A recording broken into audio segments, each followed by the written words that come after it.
Welcome everyone to this live podcast on Twitch, where you can find the news from the research industry, that how our researchers keep on researching on various topics and domains to keep our lifestyle better, of course. And these articles posted on our website named postscientist.com. So, if you're willing to check it out, please check it out.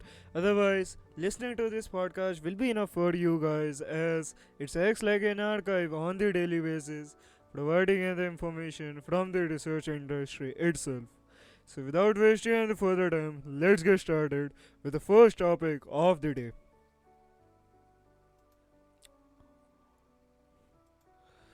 The mathematics that makes us realize we don't know much behavior of spin glasses. Okay, let's see. Spin glasses are alloys formed by noble metals in which a small amount of iron is dissolved. Although they, did, they do not exist in nature and have few applications, they have nevertheless been the focus of interest of statistical physicists for some 50 years. Studies of spin glasses were crucial for George Geo Parse's 2021 Nobel Prize in Physics. The scientific interest of spin glasses lies in the fact that they are an example of a complex system whose elements interact with each other in a way that is sometimes cooperative and sometimes adversarial. The mathematics developed to understand the behavior can be applied to problems arising in a variety of disciplines, from ecology to machine learning, not to mention economics.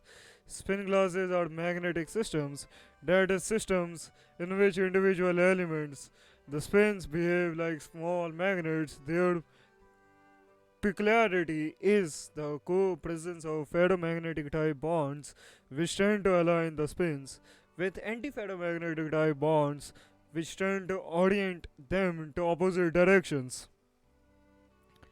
This causes lower energy configuration to exhibit residual frustration. It is not possible to find an arrangement of spins that satisfy all bonds, though frustrated configurations are also clustered in a huge experimental number of possible equilibria. This is in sharp contrast to what happens in purely ferromagnetic systems, where at low temperatures only two states are admissible, spin aligned up or spin aligned down. To make an analogy with an ecosystem, having a high number of equilibria indicates a resilient ecosystem able to cope. Understand, for example, with the disappearance of a species through a limited number of rearrangements. A low equilibrium number describes a fragile system which requires numerous and complicated rearrangements to return to equilibrium and can therefore be seriously damaged, if not destroyed, by relatively small perturbations. This is phenomenology has been well elucidated and mathematically described in systems living in infinite dimensions, so-called mean field systems, the solution to which so provided Parsees in 1979, then better understood in subsequent years with the help of Mark Measured, now full processor at Bocconi, and Michael Langlo Vedarsodo. One of the most debated issues, as Carlo Lucy Bello, assistant professor in the Department of Computer Science and co-authored with Parisi and others of a paper just published in Physical Review Letters, explains as to what extent mean field phenomenology applies in low dimensionality. For we know that in dimension 1, that is on one spin chain, the system is always in a paramagnetic phase, so by lowering the temperature there are no transition either to a spin glass phase with its many equilibria or to a simple ferromagnetic phase. There is so-called critical upper dimension, Lucy says, above which the mean field theory applies, allowing us to predict the exponents governing the transition. At the moment, however, no one can say for sure what this dimension is, 5, 6, or non-integer numbered, and what happens below it.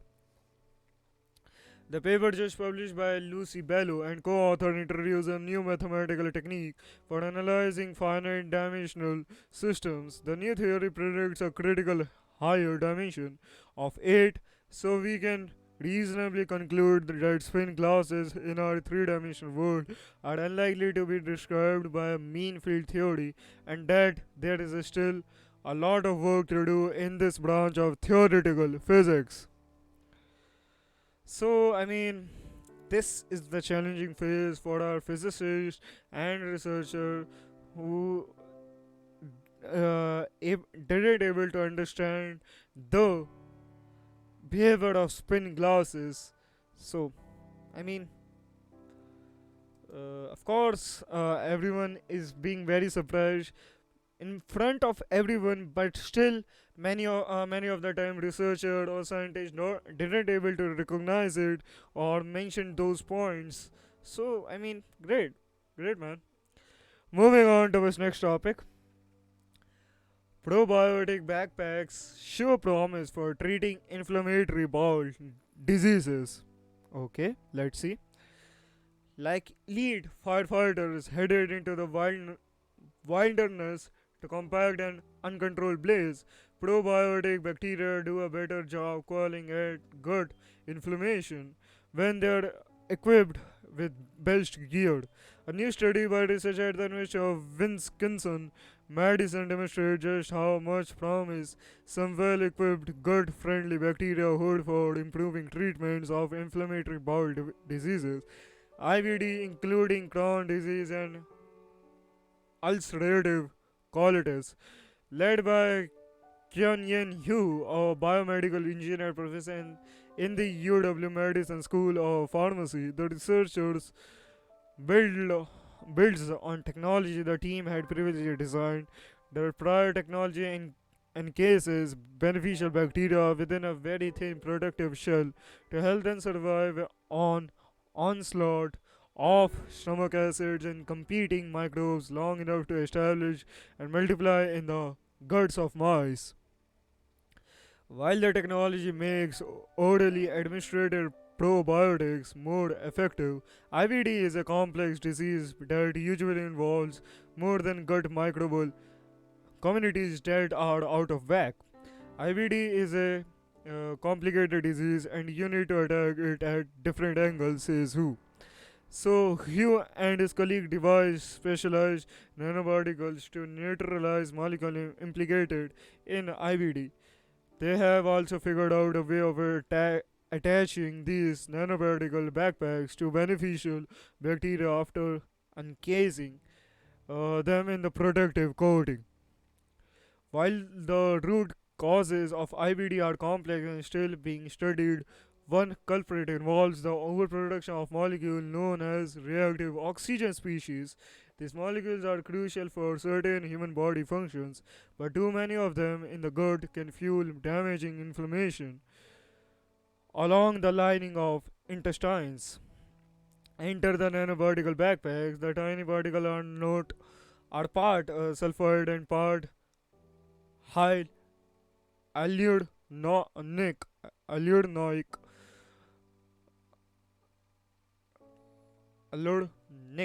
acid. The acid is powerfully anti-inflammatory. The sulfide directly targets the reactive oxygen species.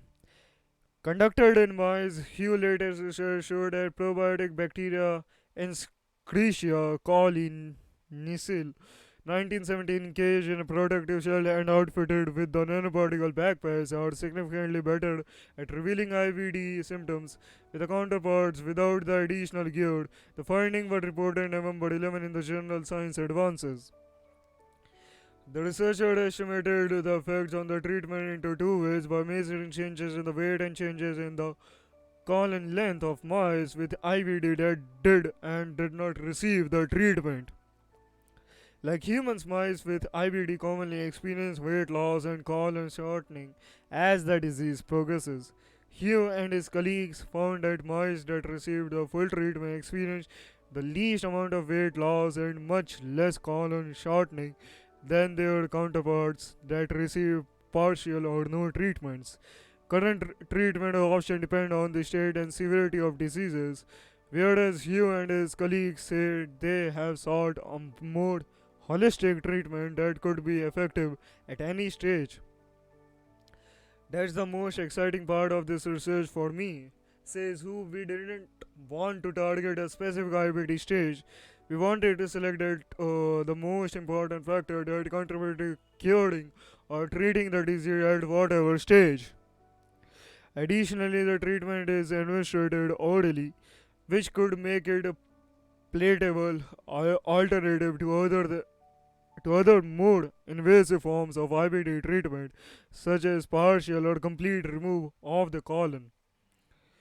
While the results are promising, it will some time before the treatment are tested in humans. Next in Husites is testing whether the nanoparticle backpacks work well with other probiotic bacteria species and documenting whether the treatment has any unwelcome side effects, simplifying the process of creating and attaching the nano backpacks will also be crucial for making the treatment clinically feasible.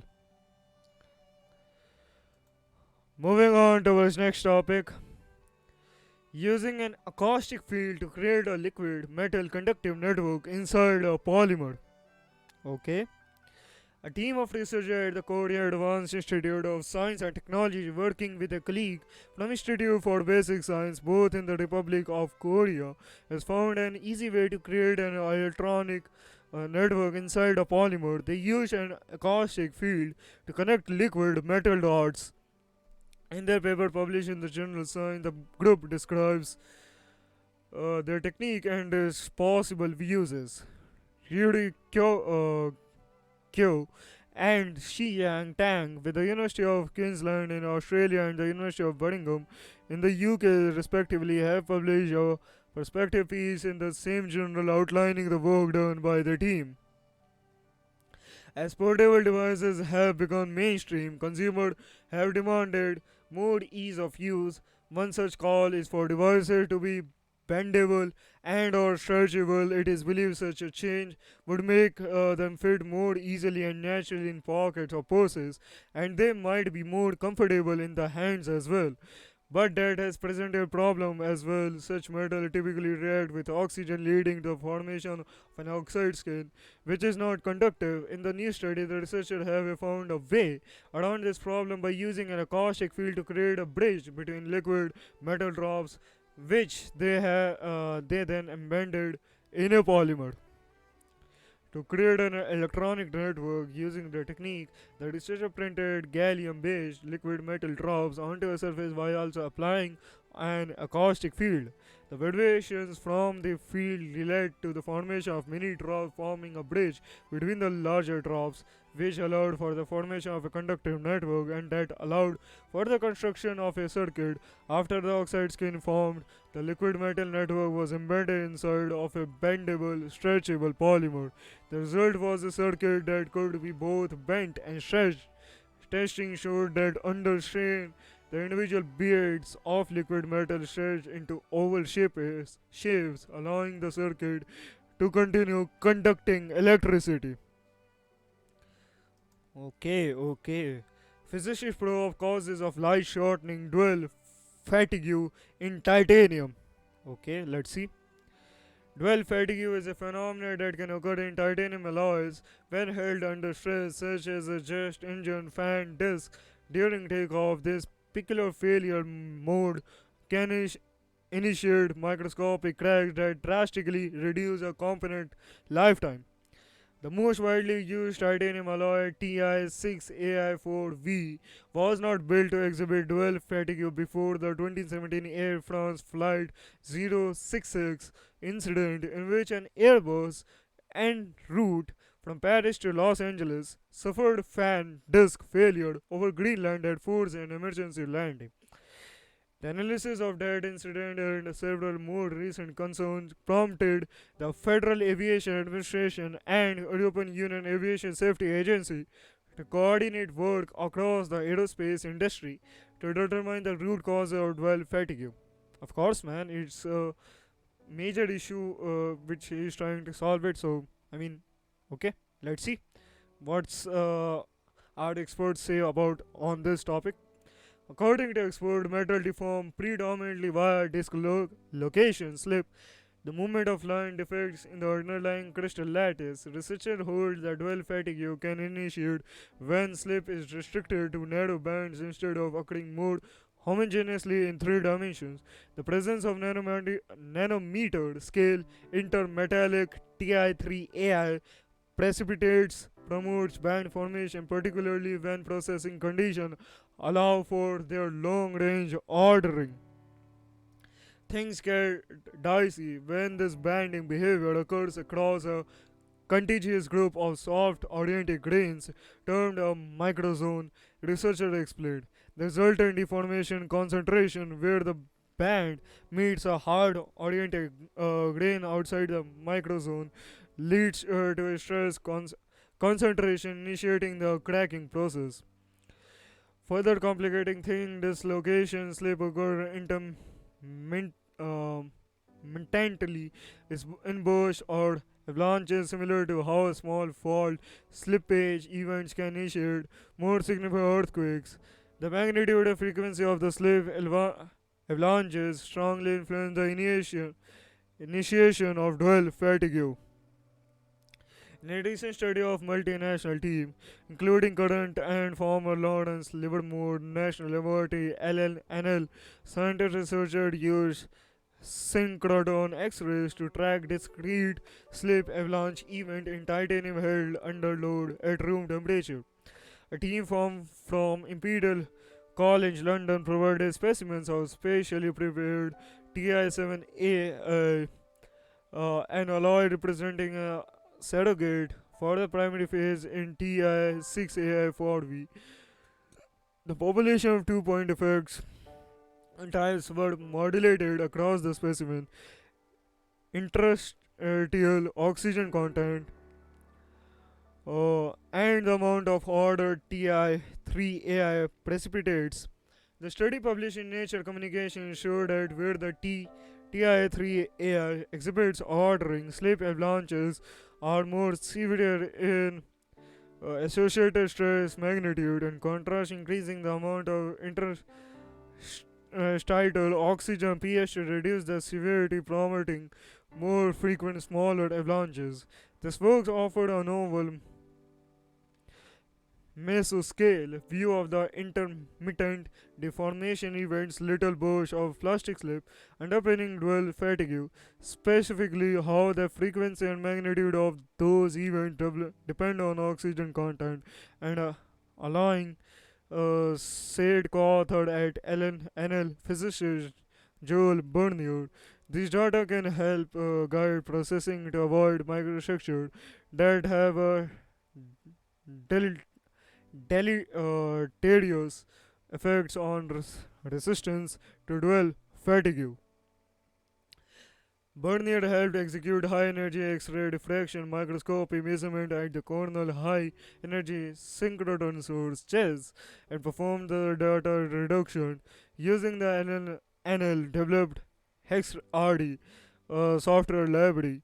The team quantified the frequency and magnitude of stress bursts resulting from slip avalanches and found that both types of point effects had pronounced effects on slip occurring on the crystal lattice basal planes. Researchers discovered that this formation mechanism becomes easier to activate after the initial yielding, a softening known to a precursor to damage accumulation failure in instance of dwell fatigue. Among the key findings, higher concentration of oxygen interstitials reduced the average magnitude of the basal slip avalanches by promoting more frequent lower magnitude events. In contrast, expanding the size of order Ti to AI precipitates by aging the material at an elevated temperature, increase both the frequency and the magnitude of slip avalanches, increasing the probability of crack initiation. According to the team, these findings can help optimize the processing of titanium alloys for resistance to dual fatigue. Okay. I guess there is no need for any explanation by my side. So we are moving towards next topic. Utility bags solar farm atop capped Kenshku Ken Shushki uh, Ken Kenshush Ki coal ash pit. Okay, let's see. The national largest public utility for proposed building a 216 million solar farm project in Kenshushki atop a capped coal ash storage pit at one of its coal fired power plants. The Federal Tennis Valley Authority voted Thursday to advance the initiative at Sean Fossil Plant in Pardue Kak. The utility called it a first of its kind pilot project that would convert land used as a waste heap for the byproduct of burning coal for power into a solar farm that would help produce 100 megawatts. Officials say the model could ultimately be used at other close Tennessee Valley Authority coal ash sites with a capacity of 1000 megawatts combined if they were to pursue that expansion. The solar initiative is among the changes unveiled by the utility in recent years to adjust operation to combat global warming.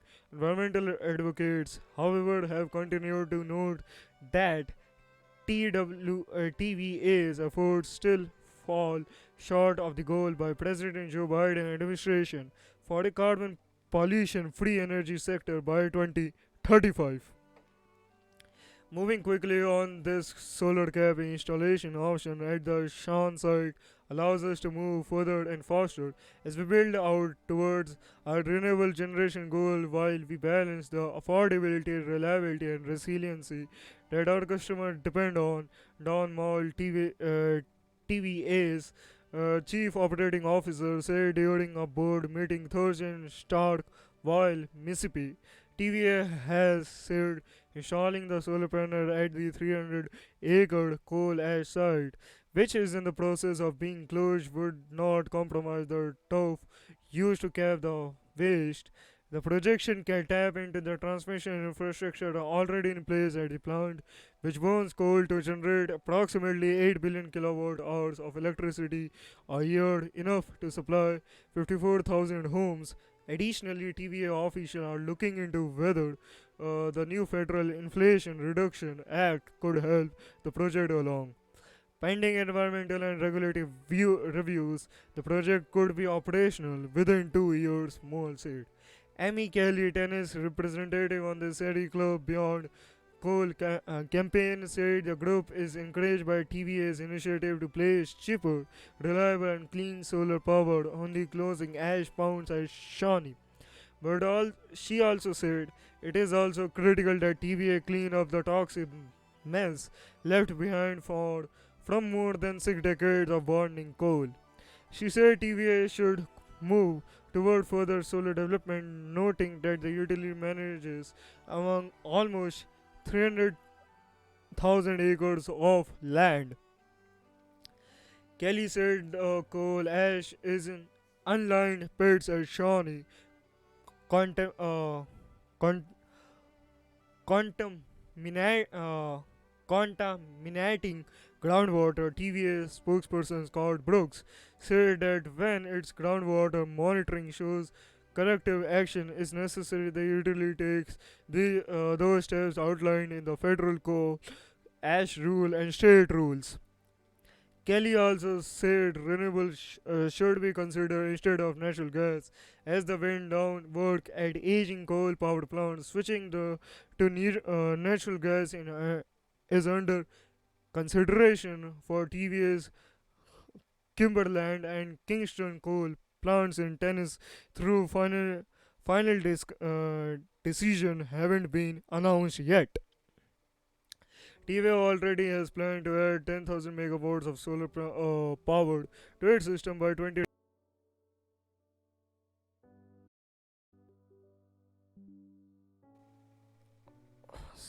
Sorry, guys. TVA already has planned to add 10,000 megawatts of solar powered to its system by 2035. It has sought requests for proposal for up to 5,000 megawatts of carbon free energy before 2029. TID-VA has also teamed up on projects with several prominent industrial customers who want their operation tied to renewables. In addition, it is developing small molecule nuclear reactors and infrastructure to support electric vehicles. But critics have said TVA is still falling short on its climate change obligation. During a September hearing, Democratic US Sen and Markey of Massachusetts expressed frustration with TVA and said it's kind of disgusting that TVA brags about figuring out nuclear power plants, but energy efficiency or wind or solar eludes the scientists, eludes the management. TVA has a set of goal to reduce greenhouse gas emission by 80% by 2035 compared to 2005 levels. TVA CEO Jeff Lash has said TVA will not be able to meet the 100% reduction goal without.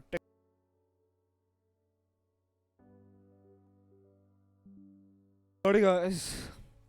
Once again. TVA CEO Jeff Lash has said TVA will not be able to meet the 100% reduction goal without technology advance in energy storage.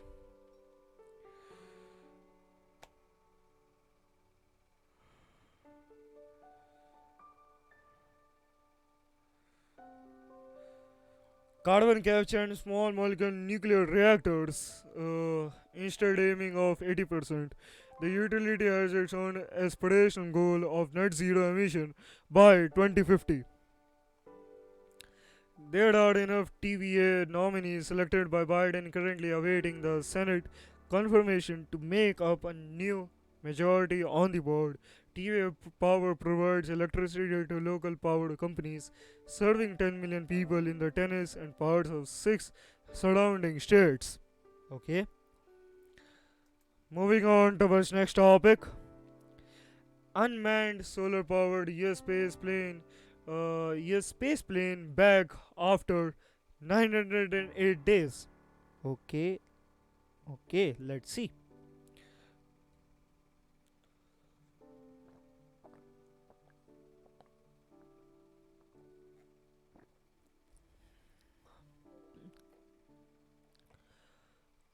An unmanned US military space place uh, landed early Saturday after spending a record 908 days in orbit for its sixth mission and conducting science experiments.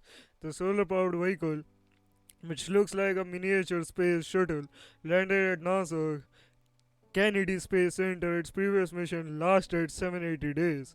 Since the X 37B first launch in 2010, it has shattered records and provided our nation with an unrevealed capability to rapidly test and integrate new space technology, said Jim Chinton, a senior vice president from Boeing, its developer.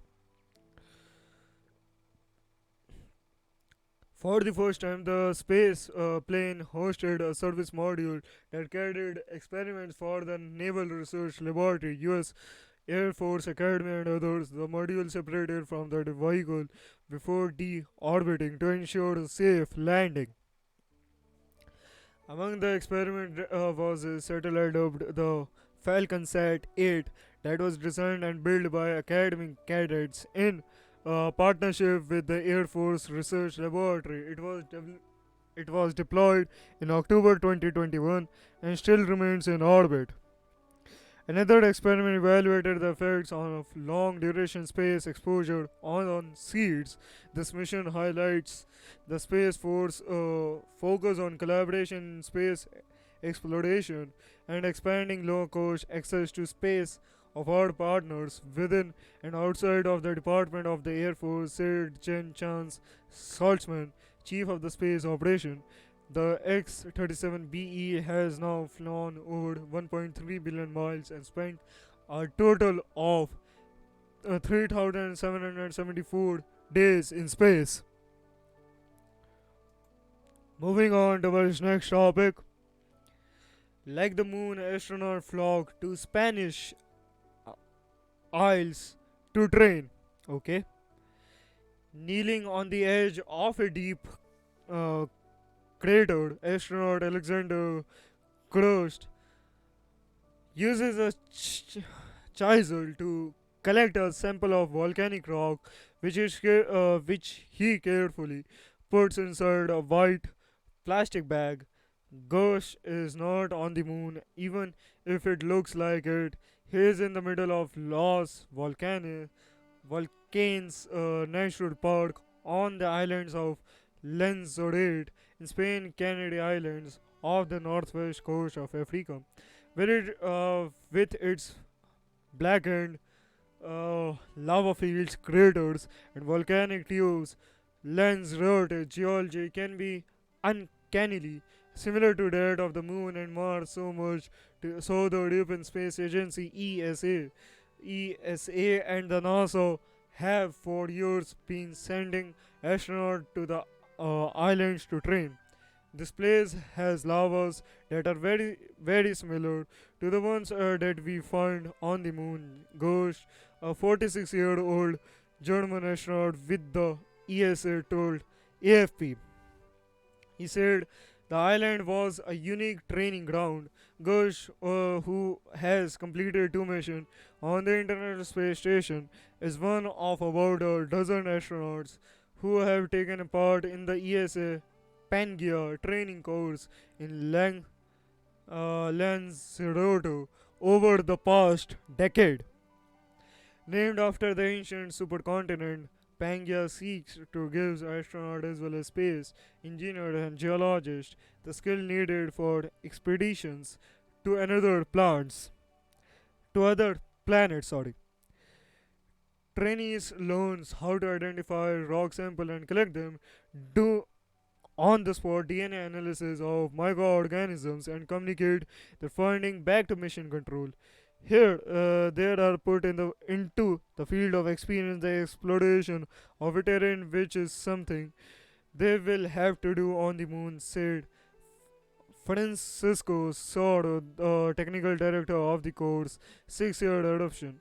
Gert said the Pangaea training course, which he has just completed, helps prepare astronauts to work in a remote setting on their own. If we run into problem, we have to solve it ourselves, he said. He completed the Pangaea training along with Stephanie Wilson, one of the NASA most senior astronauts. Both are possible candidates for NASA next crewed moon missions, named after the goddess who was a polar twin sister in ancient Greek mythology. NASA Artemis program aims to return astronauts to the moon surface as early as 2025, though many experts believe that time frame might slip. 12 astronauts walked on the moon during six Apollo missions from 1969 to 1972, the only space flights yet to place humans on the lunar surface. 12 astronauts walked on the moon during six Apollo missions from 1969 to 1972, the only space flights yet to place humans on the lunar surface.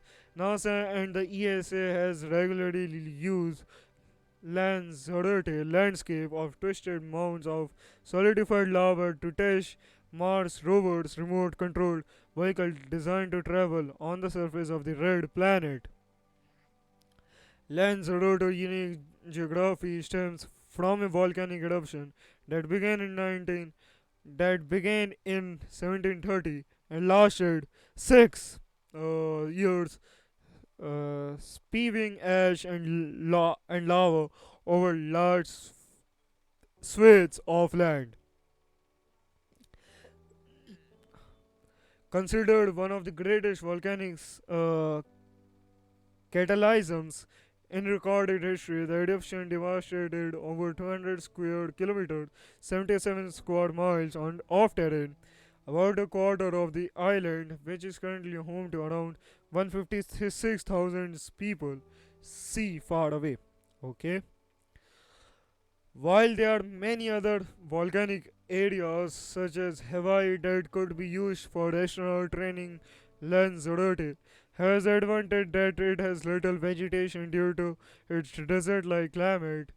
You have a lot of different types of volcanic rocks in Lanzarote, and they are exposed. You don't have trees, and Pangaea said Pangaea project leader Lord Dana Bisano. You can see far away as if you were on the moon, she told AFP. The Canary Island is making a big contribution to space exploration in another way too. The islands of La Palma is home to one of the world's largest optical telescopes.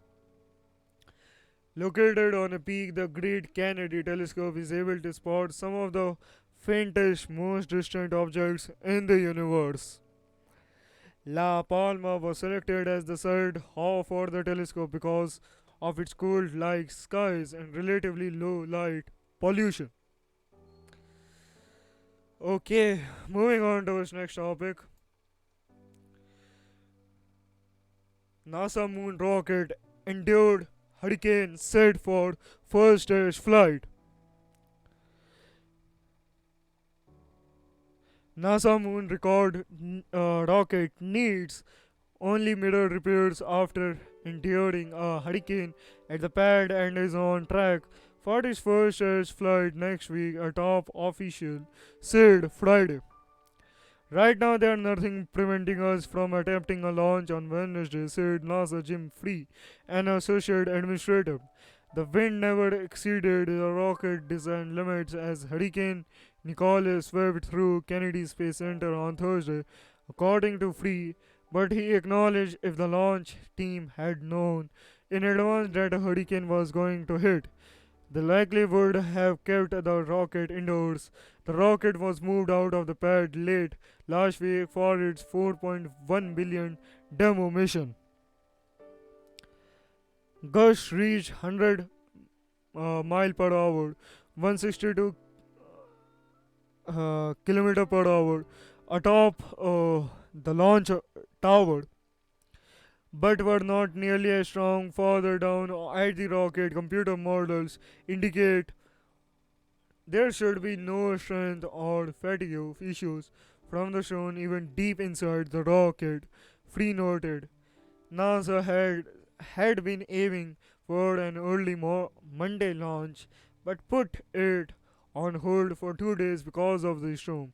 The 322-foot 98-meter rocket known as SLS Ford Space Launch System is the most powerful ever built by NASA, a crew capsule atop the rocket with three test dummies on board will shoot for the moon, the first such flight in 50 years when Apollo astronauts last visited the moon. NASA wants to tell all the system before putting astronaut on board in 2024 for a trip around the moon. Two previous launch attempts in the late summer were thwarted by fuel leaks. Ian also forced a return to the hangar at the end of September. Moving on to his next topic. Storms are getting worse. Rapid rain bursts in Sydney have become at least 40% more intense in 2 decades. Okay. A series of major floods in Australia has made global headlines in recent years. People around the world were shocked to see Sydney, the city known for the 2000 Olympics, the Harbour Bridge, the Opera House, Sunshine and Bondi beach culture, inundated with flash floods this year. But were these floods a freak occurrence or a sign of things to come? Our research has found an alarming increase of at least 40% in the rate at which rain falls in the most intense rapid rain bursts in Sydney over the past 2 decades. This rapid increase in peak rainfall intensity has never been reported elsewhere, but may be happening in other parts of the world. Our findings published today in Science have major implications for the site preparedness for flash flooding. More intense downpours are likely to overwhelm stormwater systems that were designed for past conditions. The chart below shows the increase in the rate of rainfall of rapid rain bursts for each of three weather radars at Newcastle, Terry Hills, and Wollongong. All radars showed a rate of change of at least 20% per decade. To increase our confidence, we also calculated the change of rapid rain bursts observed by two radars along and Teddy Hills at the same time. The rates of change in these storms are much higher, 90% per decade, than for storms detected only by single radar station. One possible explanation could be these are more extreme storms that are well developed and can be seen by two radars simultaneously. So, it is possible that the change in rainfall rates for well developed rapid rain bursts is even greater. What are rapid rain bursts? Okay, rapid rain bursts are very heavy rainfalls lasting less than an hour, often as little as 10 minutes. These events are typically highly localized. They can be a part of a longer storm or form independently. Rapid rain bursts can cause a huge amount of water to build up rapidly over a small region. This leaves almost no time for water to sink into the ground or be carried away by rivers and urban channels such as gutters and stormwater drains. Flash flooding, especially in urban and steep mountainous regions, is one of the main destructive outcomes of these storms. The consequences include loss of human life, damage to property and infrastructure such as bridges and roads, crop and livestock losses, and disruption to power and water supplies. New techniques offer fresh insights. It has been difficult for meteorologists and climate scientists to investigate the structure of rapid rain bursts and their changes over time. The most recent report of the Intergovernmental Panel on Climate Change (IPCC) raised this as an issue to be overcome. The main barrier is the small scale nature of these events, which is hard for typical observational instruments such as rain gauges and satellites to capture. Climate models also cannot directly simulate rapid rain bursts. This difficulty limits our ability to understand and foresee changes in these events. Weather radars are able to see these storms, however, they have not previously been used to study changes over time. This has been due to uncertainties about whether they measured constantly, consistently, consistently over time and difficulty in accessing the data. Our collaboration with the Bureau of Meteorology developed a new method to overcome these limitations.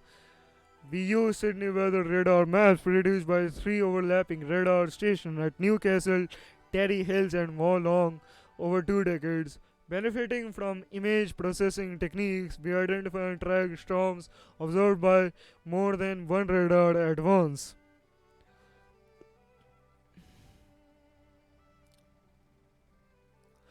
All these radars confirmed a surprisingly high rate of change in the intensity of the strongest rapid rain burst. The rainfall rate increased at least 20% per decade over the region. We found similar upward trends in short duration peak rainfall in 9 high precision gauge stations in the region. The graph below shows the rainfall rate at the top 5% of all rapid rain bursts detected separately in each radar each year relative to the average for the whole period. The figures shown for each radar are a ratio.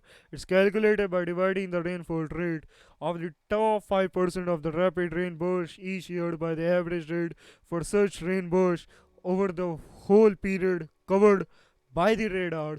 This allows us to compare rates of change for radar with different calibration and configurations. For the Wollongong radar, the average rate of this rapid rain burst for the past 20 years is around 35 mm per hour. The average values of Terry Hills and Newcastle radars are around 60 mm per hour and 25 mm per hour respectively. What does this mean for infrastructure? This high rate of change is concerning but also scientifically fascinating. It's concerning because flood control infrastructure has been designed according to rainfall observed years ago. This change in rain burst hasn't been considered properly in design standard for structures such as drains, channel detection basins, and coastal flood defenses.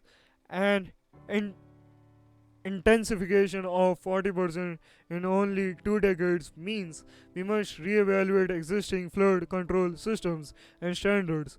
We also need to explore whether it is happening elsewhere or unique to Sydney. What's driving this change?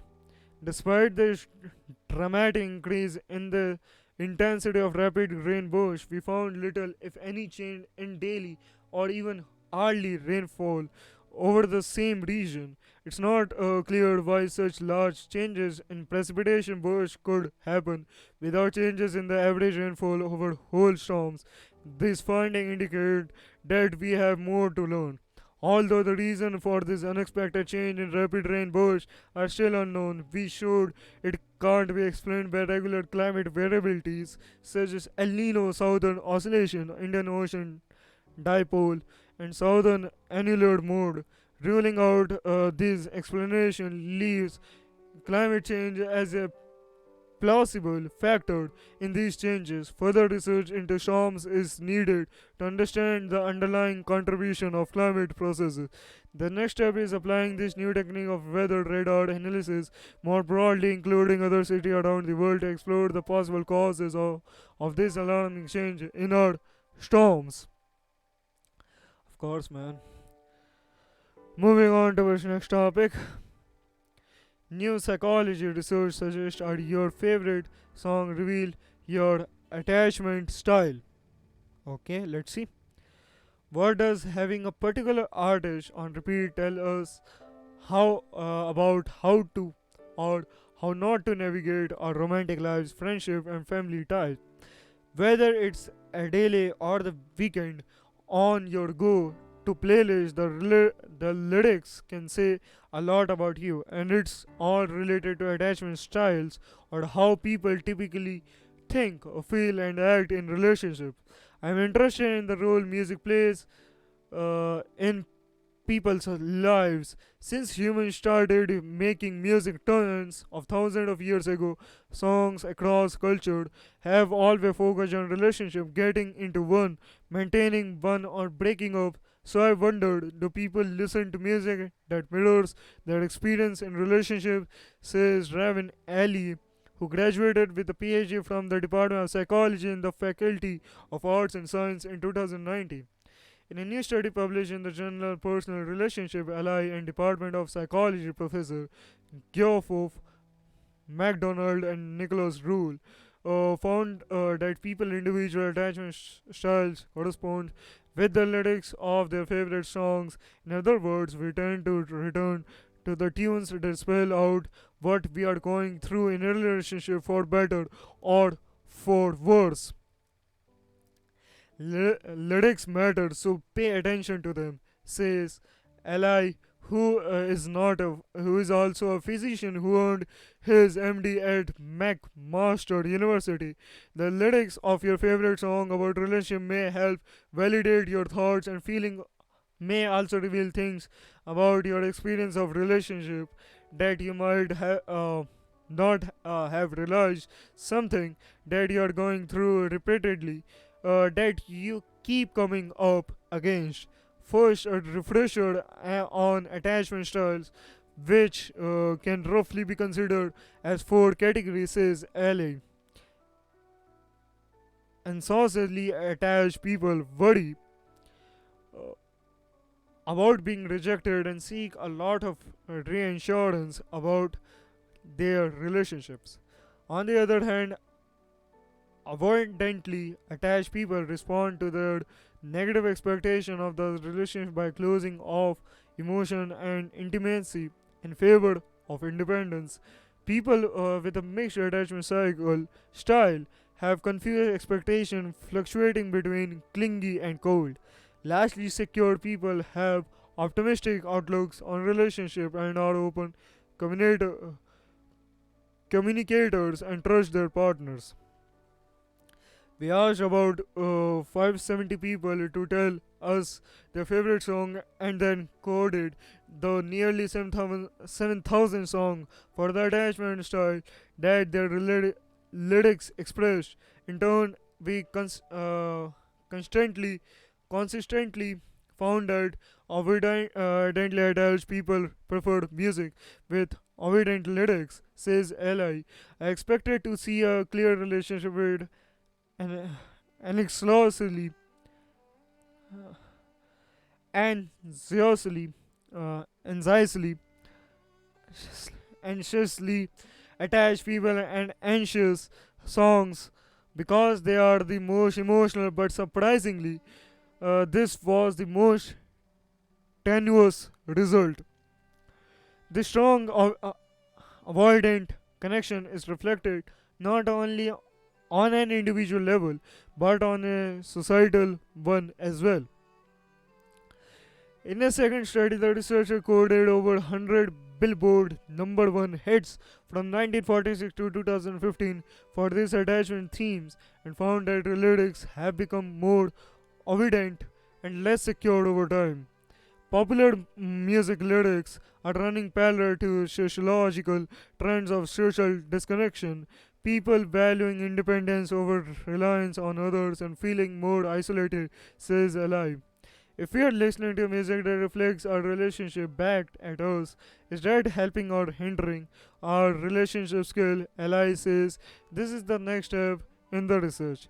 Take Adelaide discography, for example, which Li says tip the scale toward anxiously attached themes and was popular among participants. Someone like you appeared on many playlists with their refrain I hate to turn up out of blue uninvited, but I couldn't stay away.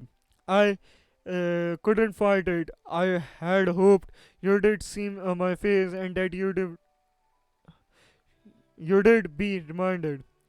That's for me, it isn't over.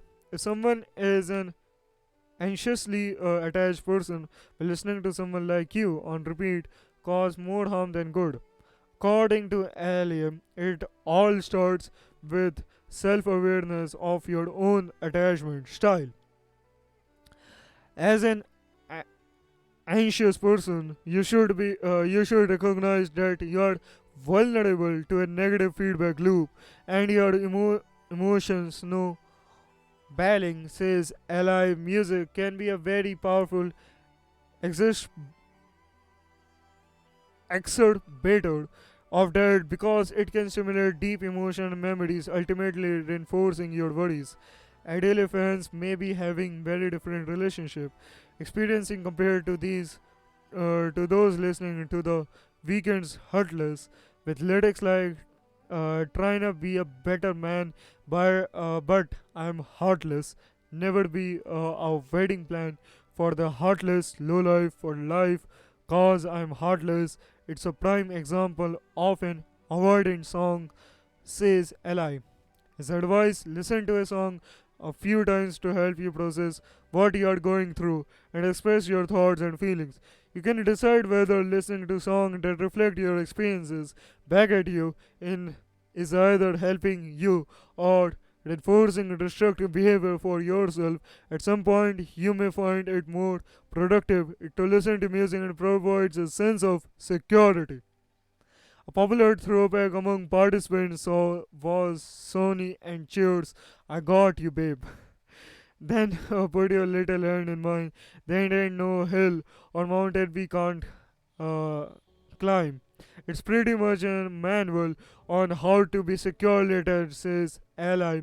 What do your favorite song about relationship reveal about your attachment style? Here are some of the tunes that research participants choose for their privilege avoidant songs. So I mean, it's here the list of these songs, which being categorized on the avoidant songs, anxious songs, and secure songs. So I mean, more like a psychology thing, of course, and how it's being given a clear message that how music can identify those types of traits, those types of things, which which can be identified in a person itself, whether where whatever he he's going through any phase of his or own life. So I mean, of course, this is a clear message of this finding the study on this songs itself. So okay, moving on to our next topic. Carbon dioxide emission rising globally but drop in China. Okay. The world burning of coal, oil, and natural gas this year is putting 1% more heat trapping carbon dioxide in the air than last year. Bad news for the fight against climate change, but with an odd twist. According to scientists who track emissions, China carbon pollution was down 0.9% this year compared to 2021, while emission in the United States were 1.5% higher, said a study by scientists at Global Carbon Project released early Friday at international climate talks in Egypt. Both are opposite long-term trends. American emission had been steadily dropping while Chinese emission had been rising until this year. In both cases, it is a reaction to the pandemic and perhaps a bit of the energy crisis created by Russia invasion of Ukraine. Study lead author Paddy Finlayson of the University of Exeter told the Associated Press. He said those two factors make this year data chaotic and hard to draw trends from. China lockdown in 2022 to try to control renewed COVID 19 is a major factor in that country drops, he said. Okay.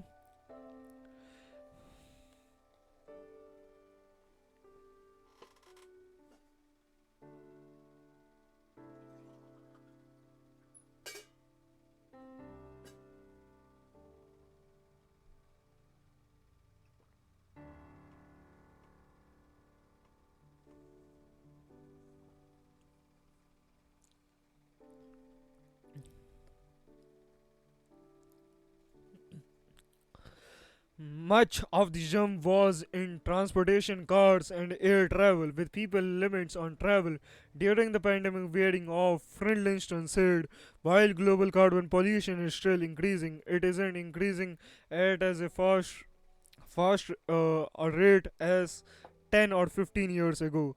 But overall, scientists said this is a bad news because it is pushing Earth closer to hitting and then passing the globally adopted threshold of limiting warming to 1.5 degrees Celsius to 2.7 degrees Fahrenheit since pre industrial times. It means we better get ready to blow past the target and enter a world that humans have never experienced, said Princeton University climate scientist Michael Oppenheimer, who wasn't part of the research team.